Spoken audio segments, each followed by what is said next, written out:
Everyone, today topic is 1 byte, 2 byte, 3 byte instruction. 1 byte instruction. The length of the instruction is a 1 byte. In 1 byte instruction, both the opcode and operand are accommodated in a single byte. అంటే దీంట్లోకి వచ్చేసరికి 1 byte instruction లో total గా మనం 8 bits అనేవి use చేస్తాం. 8 bits ని కూడా మనం ఎలా కన్సిడర్ చేస్తాము అంటే 0 to 7 అనే వాల్యూస్ తో కన్సిడర్ చేస్తాం. టోటల్ 8 బిట్స్ ని కూడా మనం ఎలా మెన్షన్ చేస్తాము అంటే ఆప్ కోడ్, ఆపరెండ్ రెండు వాల్యూస్ తోనే మెన్షన్ చేస్తాం. ఎగ్జాంపుల్స్ మనం ఆప్ కోడ్ 4 బిట్స్ క్యాలిక్యులేట్ చేసుకోవాలి, ఆపరెండ్ 4 బిట్స్ గా క్యాలిక్యులేట్ చేస్తాం. ఆప్ కోడ్ అంటే ఏం చెప్పాను already, move, or, and, add, subtraction, mul, division ఇవన్నీ కూడా మనం షార్ట్ ఫామ్స్ లో రాసుకునేది ఆప్ కోడ్. సో మూవ్ తీసుకొని ఆపరెండ్స్కి వచ్చేసరికి 2 ఆపరెండ్స్ ఉంటాయని చెప్పాను కదా, డెస్టినేషన్ ఆపరెండ్ ఒకటి, సోర్స్ ఆపరెండ్ ఒకటి. డెస్టినేషన్ ఆపరెండ్ ఏగా రాసుకున్నాను, సోర్స్ ఆపరెండ్ ఆర్ఐగా రాసుకున్నాను. Next ORL full form is OR logic A comma R4. 2 types of op codes, operands అనేవి మనం ఎగ్జిక్యూట్ చేసుకున్నాం ఎగ్జాంపుల్స్ గా. ఇక్కడికి వచ్చేసరికి ఏదైనా మీరు వాల్యూ అనేది యూజ్ చేయొచ్చు, యాడ్ అయినా, సబ్ అయినా, మల్ అయినా, డివిజన్ అయినా.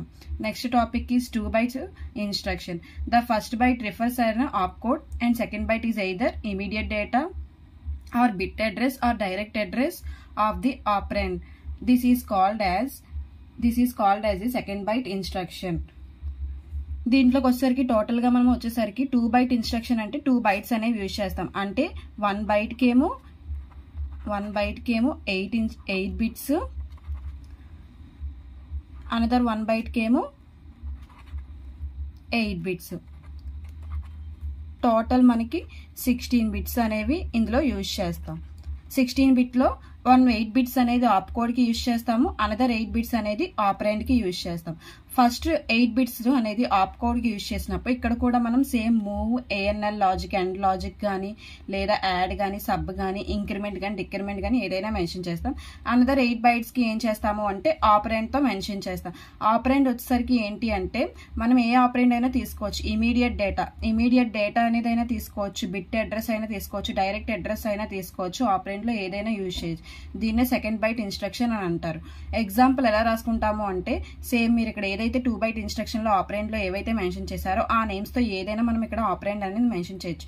Same example move A comma ఏమని చెప్పాను ఆల్రెడీ, ఎయిదర్ ఇమీడియట్ డేటా అయినా తీసుకోవచ్చు, డైరెక్ట్ అడ్రస్ అయినా తీసుకోవచ్చు, బిట్ అడ్రస్ అయినా తీసుకోవచ్చు. Move A comma immediate data value ఎప్పుడు అనేది కూడా మనం వాల్యూస్ తో మెన్షన్ చేస్తామంటే యాష్ 06H అనే వాల్యూతో మెన్షన్ చేస్తాం. ఇక్కడికి వచ్చేసరికి మనకి ఏదైతే వాల్యూ కావాలో ఆ వాల్యూని ఇక్కడ మనం యూజ్ చేసుకుంటాం. Next end logic A comma direct అంటే మనం డైరెక్ట్ గా వాల్యూ తీసుకోవాలి. ఇప్పుడు నాకు 30 డైరెక్ట్ గా వాల్యూ కావాలంటే 30 వాల్యూ నేను డైరెక్ట్ గా తీసేసుకోవాలి.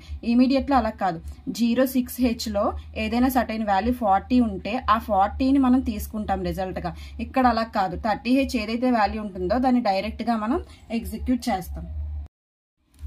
Third the 3 byte instruction. 3 byte instruction కి వచ్చేసరికి మనం టోటల్ గా మనం 1 byte అంటే 8 బిట్స్ అనుకున్నాం, 2 bytes అంటే 16 బిట్స్ అనుకున్నాం, 3 byte అంటే 24 బిట్స్ అనమాట. 24 బిట్స్ ని యూజ్ చేస్తాం. దీంట్లో ఫస్ట్ బిట్ ఎప్పుడు కూడా మనం ఏంటి అంటే ఫస్ట్ బైట్ ని ఆప్ కోడ్ గా మెన్షన్ చేస్తాం, సెకండ్, థర్డ్ బైట్స్ నేమో 16 bytes ఆపరెండ్ గా మెన్షన్ చేస్తాం అనమాట. దీన్ని ఎలా రిప్రజెంట్ చేయొచ్చు అంటే ఇమీడియట్ డేటా గానీ అడ్రస్ తో గానీ రిప్రజెంట్ చేస్తాం. అంటే టోటల్ గా మనకు వచ్చేసరికి 24 బిట్స్ అనేవి ఉంటాయి. ఒకటి ఆప్ కోడ్, ఒకటి ఆపరెండ్, 1 ఆపరెండ్ 2, ఇలా మనకి 3 బిట్స్ అనేవి ఉంటాయి. ప్రతిదానికి కూడా మనం ఏంటి అంటే 0 to 7, 8 to 15, 16 to 23 టోటల్ మనం ఇలా క్యాలిక్యులేట్ చేసుకుని వాల్యూ అనేది మెన్షన్ చేసుకుంటాం. ఎగ్జాంపుల్ ఎలా రాసుకోవచ్చు అంటే మూవ్ 16 బిట్ వాల్యూ అంటే ఇది ఆప్ కోడ్, ఈ రెండు కూడా ఆపరెండ్స్ కదా, మనకి 16 బిట్ వాల్యూ అన్నారు కాబట్టి డిపిటిఆర్ అనేది 16 బిట్ వాల్యూ. ఇది వచ్చేసరికి మనం డిపిటిఆర్ లో ఒక 4 వాల్యూస్ అంటే 8 బిట్స్ కి ఎప్పుడు కూడా మనం 2 వాల్యూసే తీసుకుంటాం. అంటే ఎగ్జాంపుల్ 10 తీసుకుంటే ఇది 8 బిట్, అది 16 బిట్ కి అయితే 4 వాల్యూస్ తీసుకుంటాం. అంటే 8000 తీసుకుంటే అది 16 బిట్ వాల్యూ. అలా మనం ఏంటి అంటే 16 బిట్ వాల్యూ తీసుకోవాలంటే మూవ్ DPTR, యాష్ ఈ డేటా ఇమీడియట్ డేటా అన్నాం కదా, ఇమీడియట్ డేటా 16. ఇంకొకటి వచ్చరికి long call, L call full form long call address 16. Address 16 కూడా అనేది కూడా ఏంటి అంటే 16 బిట్ వాల్యూ కాబట్టి ఈ వాల్యూని మనం యూజ్ చేసుకొని 3 బైట్ ఇన్స్ట్రక్షన్ ని యూజ్ చేయొచ్చు.